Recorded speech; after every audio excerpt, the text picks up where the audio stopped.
Hello everyone, and welcome to my next video for the City of Final Fantasy Opera Omnia. And in this video I'm going to be taking on Dimensions and Transcendence Tier 1 Crucible 1. And for this I am bringing along a party of Paladin Cecil, Gabranth and Ceodore. So it is very obvious when you take a look at this particular quest that they are really intending on having you bring Paladin Cecil. Okay, so just to quickly go over a quick surface level overview of Dimensions and Transcendence. So unlike Dimensions and Entropy, the way that Transcendence is structured is that you have two kind of tiers, you have two crucibles on the side. You know, like Crucible 1 and Crucible 2. And these are both Lufenia level quests. And then you have the main Crucible in the middle, called, I guess, Reckoning. That's how they're doing it. And then the characters that you bring for this have to be comprised of any 3 of the 6 characters that you brought for the 2 things on the side. And generally speaking, each one on the side is kind of, it's pretty much geared around a particular character or a particular mechanic. So here we can see that we have a requirement to bring a white crystal character, and if we take it the Lufenia Orb count condition for this one, we can see that the count increases when the target takes holy damage. So it's pretty obvious that they're pushing you towards using Paladin Cecil here. It's pretty obvious because he's white crystal, he enchants holy. Now of course there are other options. You can bring along Kuja, who's also a holy enchanter, and he will satisfy the orb condition. But you would have to bring Kuja and a white crystal character and someone else. And I would also highly recommend for this quest that you also bring along Gabranth if you have him, or at the very least someone like Strago, or someone like Ardyn. Basically someone that can do instant breaks, because these bosses will charge themselves up to the point where they get like 50,000 bravery, and they also only take 1 brave damage until they're broken, so you need an instant break character for this one as well. And of course Gabranth fits that, he fits that perfectly because his skill 2 does that, and so does his EX, and I think his LD does it as well. So you're pretty much sorted. And Gabranth also has that HP damage reduction on his additional ability, and he has that bravery damage reduction aura going on, which also helps for you to not get twatted by these things, because their all attacks are quite painful. And then over here we've got Crucible 2, which I'll go more into on the video that I actually record for that one. But this one is very obviously aimed at you bringing Cloud, because we have a blue crystal character requirement on the missions, and the Luffy orb for this one is a knockback count condition. So knockback, of course, being chase. So you basically need to use chase characters for this. So yeah, it's wanting you to bring Cloud, and I'm not sure if I pointed this out yet or whether you've noticed, but just like with the boss rushes, this time the synergy is not synergy, it's a burst weapon. If you bring a burst weapon user in your party, then everyone gets boosted stats, they get synergy stats. So it's quite important for Transcendence that you ration out your burst weapon users so that you don't kind of use them all up at once. Now, of course, as the game goes on, we'll be getting more and more burst weapon users. Like I'm not sure. I think the next one out is Emperor, if memory serves, which means RNA is getting her LD soon. I'm looking forward to that. But yeah, we'll be getting more and more burst weapon users, so we will have characters to fill up Transcendence with, and very often when it comes out, it's kind of geared around a particular character or characters that release around that time. So you don't have to worry too much about using strong characters like from the get-go. You can always go back and re-clear it, just like with Entropy. But anyway, this is the party I'm going for this one, because I want to bring Ceodore, because we've got the father-son duo going on. I did actually clear it first time round with Ultimecia, because I think it's quite unlikely that you're going to use Ultimecia in future tiers, although you can probably make her work if you have the right party for it. But she is another burst weapon user, so I figure, you know what, I'll keep her for now, and we'll bring Pecil and Ceodore and see how this goes. So of course I am bringing Diabolus for the elemental weakness boosted damage, because it's just 50% extra bravery damage is way too good. But then we've got Hope and we've got Jack call effects, so to be honest, we've probably got way too much bravery damage as it is. And we're just going to jump in and see how it goes. So of course my turn count using Ultimecia was very low. It's probably going to be higher now that I'm using Ceodore, but regardless, let's just jump in and see how things go.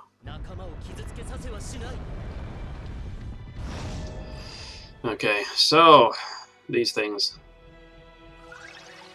So of course I'm going to start off, and I'm going to start off with the EX. so we can get up that aura. Very, very nice. And with Ceodore, I'm also going to be starting off... I'm basically just going to open with LD on everyone so we can get up everyone's unique buffs. And look at that saucy, saucy max bravery on Ceodore. I love that. And then again with Gabranth. LDs for everyone!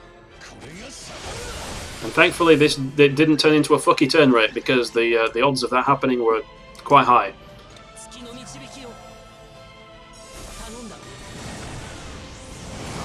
There we go. Excellent. Now everyone's in business.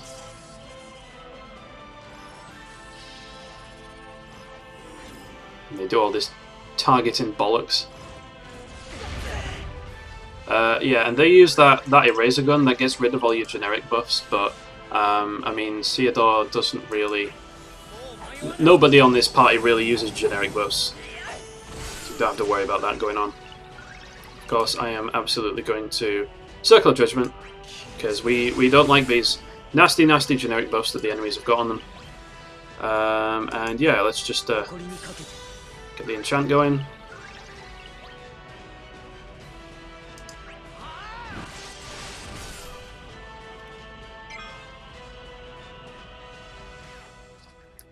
And there we go. So yeah, shouldn't have too much to fear from the enemies here. It's really tempting to just go into Awaken and scam out an EX, but I don't think we need to do that just yet. I could do this instead. I mean, because of Paladin Cecil's Holy Enchant, he makes Ceodore's Holy attack stronger because of that's how that works. So it's always delightful to watch. I don't have Gabranth's Lufenia armor. Because, to be honest, I plan on using Gabranth more for the call ability than I do actually using him in the party, even though he's actually pretty good in the team as well.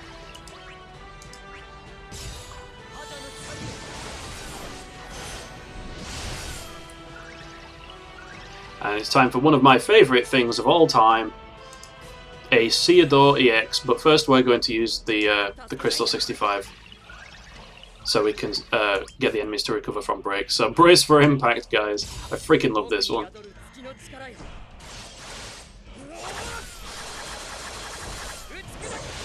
Absolutely fearsome. And then if I'm lucky, yeah, this is what I was hoping for. Look at this.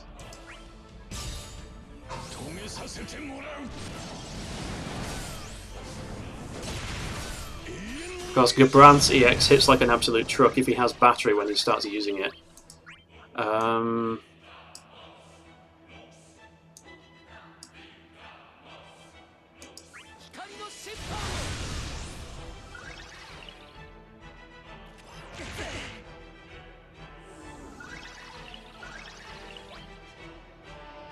So I can't really afford to let Awaken fall off here. So I'm gonna have to use it.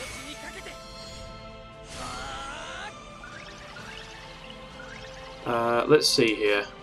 If we use a bravery attack, it does just give him bravery refund. Okay, so let's hope it's enough.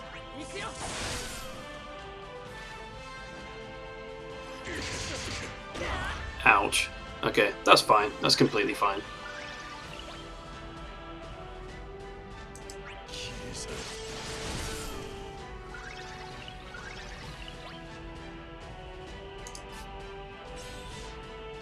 You know what? I'm going to pop on Shell. And I'm just going to be reckless. I'm just going to attack.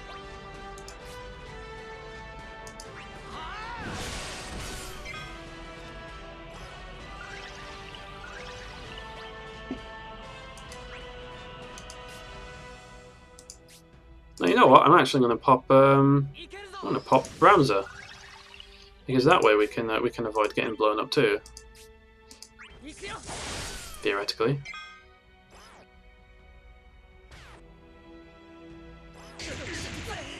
Tremendous. Okay, there we go.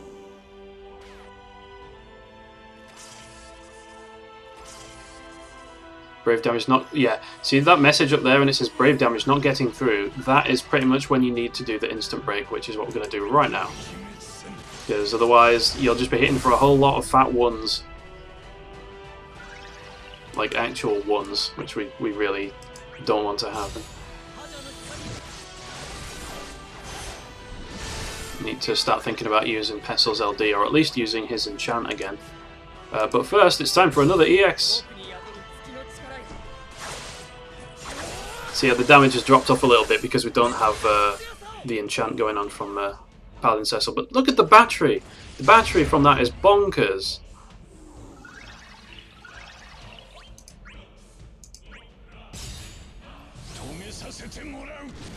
I'm doing it on that guy so we get the re-break, even though the bravery damage is just not quite there.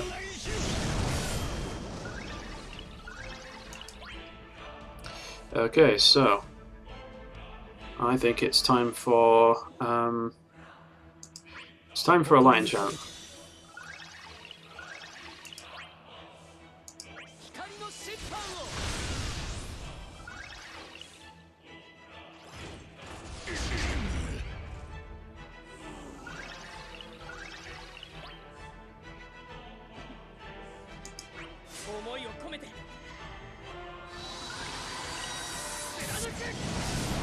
Ouch! Gonna feel that one in the morning.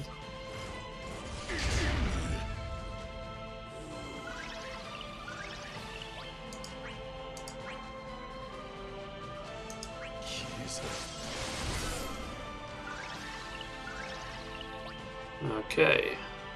So A is going for Gabranth and B is going for Ceodore, which is totally fine. Let's just give them some battery.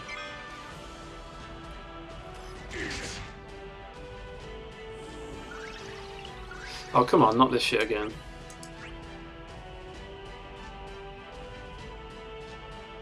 Oh, screw it.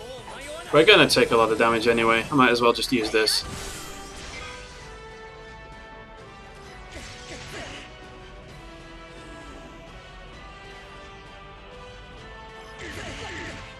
Oh, I am surprised. I'm very surprised. I thought we were screwed there. Okay, I'll absolutely take that.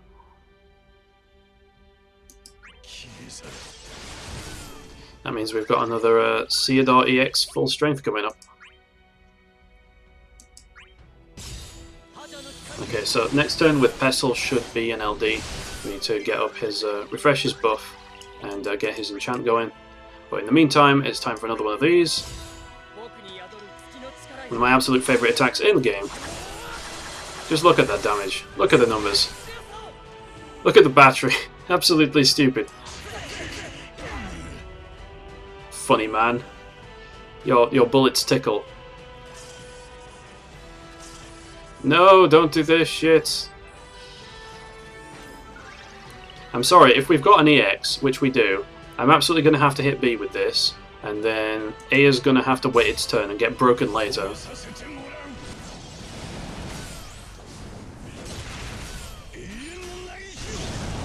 Because we need the numbers right now. And yeah, I hate to do this, but kind of have to. Kind of have to.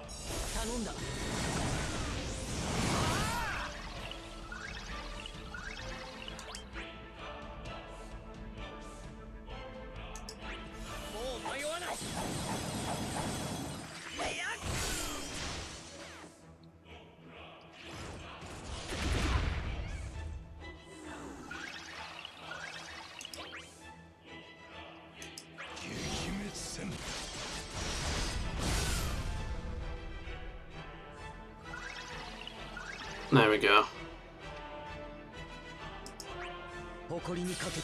So we are somewhat rapidly approaching the 50% health marker. I think we should start thinking about setting up for going into burst and summon, possibly.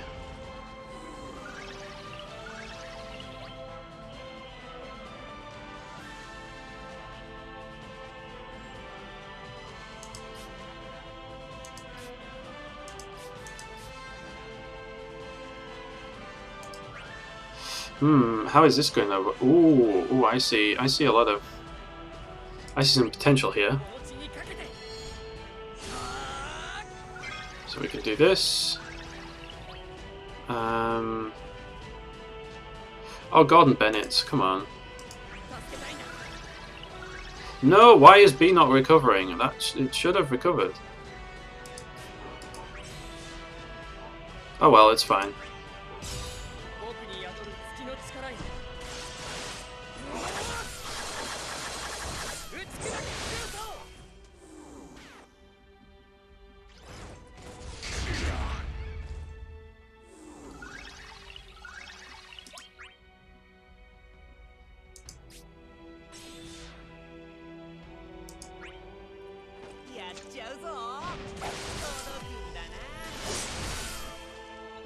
I'm gonna do it. I'm going all in.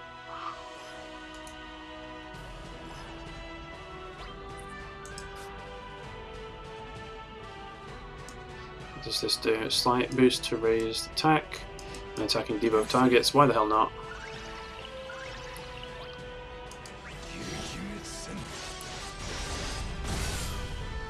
So we get the bloody damage.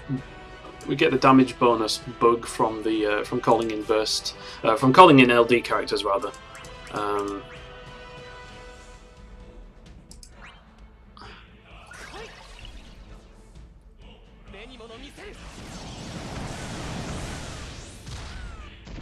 Really tempting to just go into summon right now, but we're not going to do that. We're going to go into the burst instead.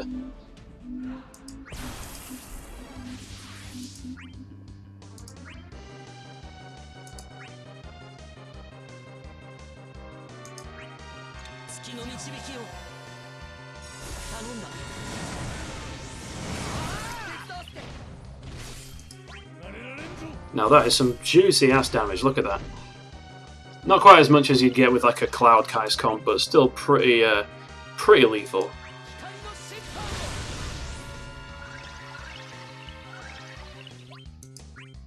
And let's do this.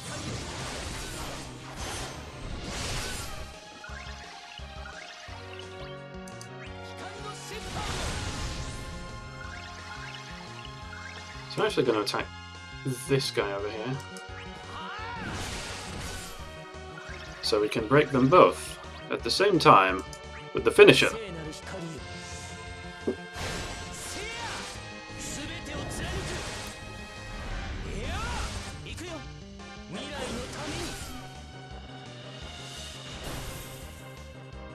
$1.5 million. Yeah, not bad, not bad. You go, Cecil.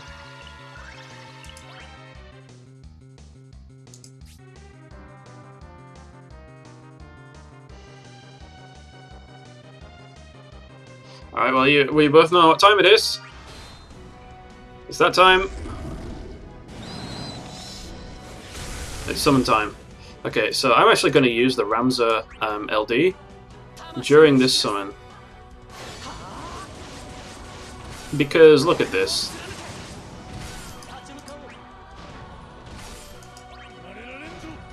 Absolutely splendid.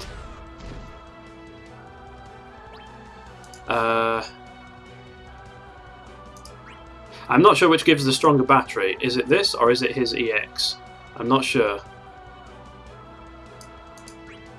Well, you know what? I'm going to use his EX to launch with. Yeah, okay, there we go. That's not too bad. And then we'll use Paladin Force.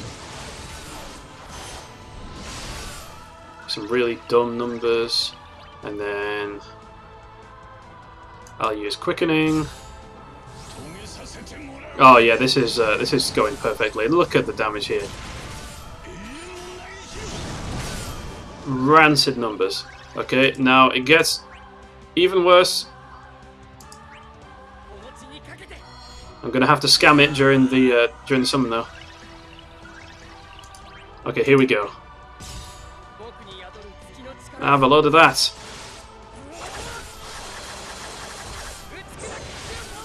There we go. That's the battery I wanted. Straight to 80k. Jesus, 675. That's a lot.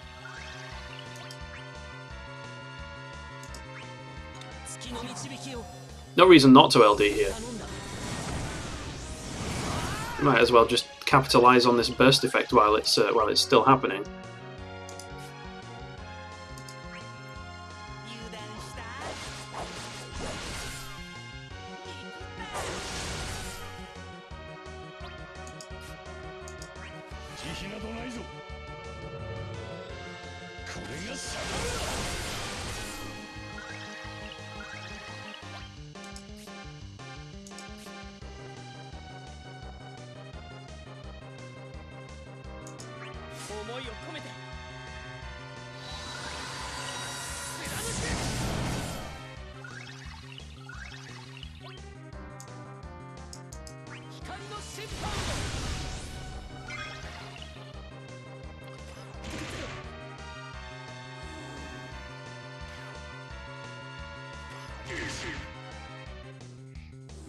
Okay.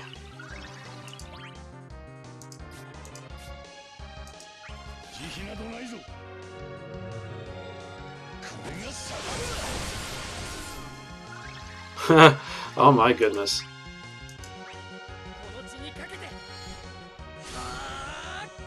I love this. I love everything about this.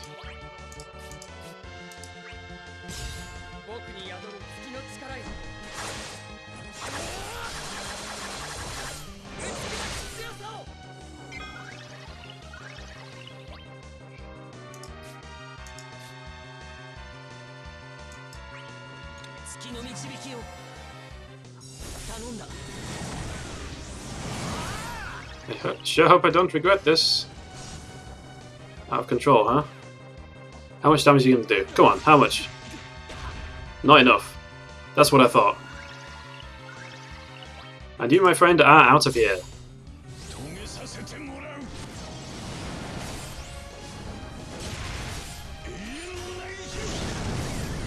There we go. And that is going to be Crucible 1 Tier 1 of Dimensions and Transcendence. So that is my team.